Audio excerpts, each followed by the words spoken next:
എത്യോപ്യയിലെ അഗ്നിപർവ്വതം പൊട്ടിത്തെറിച്ചതിനെ തുടർന്നുള്ള പുകപടലം ഇന്ത്യൻ ആകാശത്ത് നിന്ന് പൂർണ്ണമായി നീങ്ങിയെന്ന കാലാവസ്ഥാ നിരീക്ഷണ കേന്ദ്രം. ചൈനയുടെ ഭാഗത്തേക്കാണ് പുകപടലം നീങ്ങിയത്.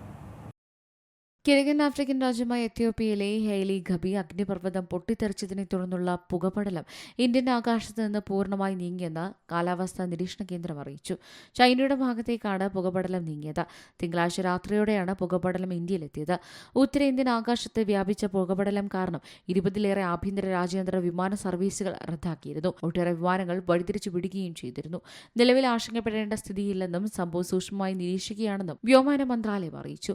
അഗ്നിപർവ്വത സ്ഫോടനത്തെ തുടർന്ന് രൂപപ്പെട്ട ചാരവും പൊടിയും സൾഫർ ഡയോക്സൈഡും നിറഞ്ഞ മേഘങ്ങൾ വിമാനങ്ങൾക്ക് ഭീഷണിയാണ്. തുടർന്നാണ് സർവീസ് നടത്തിയത്. 15,000 മുതൽ 45,000 അടി വരെ ഉയരത്തിൽ മണിക്കൂറിൽ 100 മുതൽ 200 കിലോമീറ്റർ വേഗത്തിലാണ് ചാരം നിറഞ്ഞ മേഘങ്ങൾ സഞ്ചരിച്ചത്.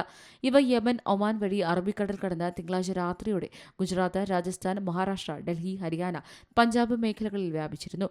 രാത്രിയോടെ വടക്കുകിഴക്കൻ ഇന്ത്യക്ക് മുകളിലൂടെ ഹിമാലയം കടന്ന് ചൈനയുടെ ഭാഗത്തേക്ക് നീങ്ങി. 12,000 വർഷങ്ങൾക്ക് ശേഷം ഞായറാഴ്ച രാവിലെയാണ് ഹെയ്ലി ഖബി അഗ്നിപർവ്വതം പൊട്ടിത്തെറിച്ചത്. ജനവാസമില്ലാത്ത പ്രദേശമായതിനാൽ ആളപായമില്ല.